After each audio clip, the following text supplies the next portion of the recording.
बिस्मिल्लाहिर्रहमानिर्रहीम। Gilani forum YouTube channel में खुश आमदीद। आज की इस वीडियो में हम आपसे गुफ्तगू करेंगे कि वो कौन सा वक्त था कि जब मुसलमान उरूज पर थे, लेकिन उनके काम क्या थे। एक वक्त था कि बगदाद में मुसलमान अरूज पर थे, उनके पास दुनिया जहान की सहूलियात थी, वसाइल थे, लेकिन हर दूसरे दिन बगदाद में मनाजरा होता था कि सुई की नोक पर कितने फरिश्ते बैठ सकते हैं, कौवा हलाल है या हराम है, और मसवाक का शरई साइज़ कितना है। फिर वो वक्त भी आया कि इन मनाजरों की वजह से मुसलमानों की खोपड़ियों से मीनार तामीर किए गए। सामीन, ये सारी तफसीलात आप आज की इस वीडियो में सुनेंगे, लेकिन वीडियो में आगे बढ़ने से पहले आपसे गुजारिश है कि अगर आप हमारे यूट्यूब चैनल पर नए हैं तो इसे ज़रूर सब्सक्राइब कर लें, ताकि हमारी हर नई आने वाली वीडियो का नोटिफिकेशन आपको आसानी से मिल सके। अब्बासिया हुकूमत के आखिरी दौर में एक वक्त वो आया जब मुसलमानों के दारुल खिलाफा बगदाद में हर दूसरे दिन किसी न किसी दीनी मसला पर मुनाजरा होने लगा। जल्द ही वो वक्त भी आ गया जब एक साथ एक ही दिन बगदाद के अलग अलग चौराहों पर अलग अलग मुनाजरे हो रहे थे। पहला मुनाजरा इस बात पर था कि एक वक्त में सुई की नोक पर कितने फरिश्ते बैठ सकते हैं। दूसरा मुनाजरा इस अहम मौजू पर था कि कौवा हलाल है या हराम। और तीसरे मुनाजरे में ये तकरार चल रही थी कि मसवाक का शरई साइज कितना होना चाहिए। एक ग्रोह का कहना था कि एक बालिश से कम नहीं होना चाहिए, और दूसरे ग्रोह का यह मानना था कि एक बालिश से छोटी मसवाक भी जायज़ नहीं है। अभी ये मनाजरे चल रहे थे कि हलाकू खान की क़यादत में तातारी फ़ौज बगदाद की गलियों में दाखिल हो गई और सब कुछ तहस नहस कर गई। मसवाक की हुर्मत बचाने वाले लोग खुद ही बोटी बोटी हो गए। सुई की नोक पर फरिश्ते गिनने वालों की खोपड़ियों के मीनार बन गए, जिन्हें गिनना भी मुमकिन न था।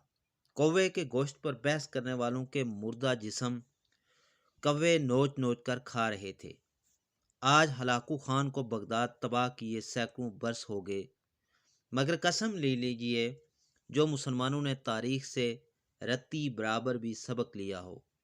आज हम मुसलमान फिर वैसे ही मनाजरे सोशल मीडिया पर या अपनी महफिलों, जलसों और मस्जिदों के मेंबरों से कर रहे हैं कि दाढ़ी की लंबाई कितनी होनी चाहिए, या फिर पाजामा की लंबाई टखने से कितनी नीचे या कितनी ऊपर शरई एतबार से होनी चाहिए। मुर्दा सुन सकता है या मुर्दा नहीं सुन सकता। अमाम के पीछे सूरह फातिहा पढ़ना जायज़ है कि नहीं। कवाली और मुशायरे करना हमारे मजहबी फ़राइज़ में शामिल होने लगे हैं। फ़िरके और मसलक के हमारे झंडा बरदार सिर्फ़ और सिर्फ अपने अपने फ़िरकों को जन्नत में ले जाने का दावा कर रहे हैं, और दौरे हाज़र का हलाकू खान एक एक करके मुस्लिम मुल्कों को नेस्तो नाबूद करता हुआ आगे बढ़ रहा है। अफ़गानिस्तान, लीबिया, इराक़ के बाद शामी बच्चों की कटी फटी लाशों की गिनती करने वाला कोई नहीं। बेगुनाहों की खोपड़ियों के मीनार फिर बनाए जा रहे हैं। फ़लस्तीन और कश्मीर की हालत ज़ार ऐसी है कि ज़ारो कतार रो कर भी दिल हल्का नहीं होता। यमन पर आले सऊद की बर्बरियत, अलकुद्स पर यहूद का कब्ज़ा और नाम नहाद मुसलमानों का इसराइल की पुष्टबनाई करना।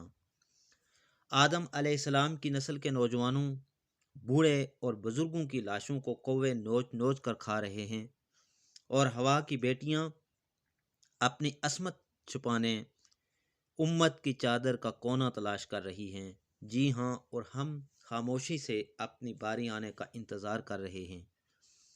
अगर हम इन्हीं बेमानी बातों में उलझे रहे तो दुश्मन ने यह नहीं देखना कि किसकी दाढ़ी छोटी है और किसका पाजामा टखनों से नीचे है। जंग में दुश्मन की गोली देवबंदी, बरेलवी, अहले तशी, अहले हदीस, हयाती ममाती का फ़र्क नहीं करती। खुदारा सोचिए, अब भी वक्त है एक होने का, इत्तेफाक व इत्तेहाद पैदा करने के लिए अपनी राय कुर्बान करने का।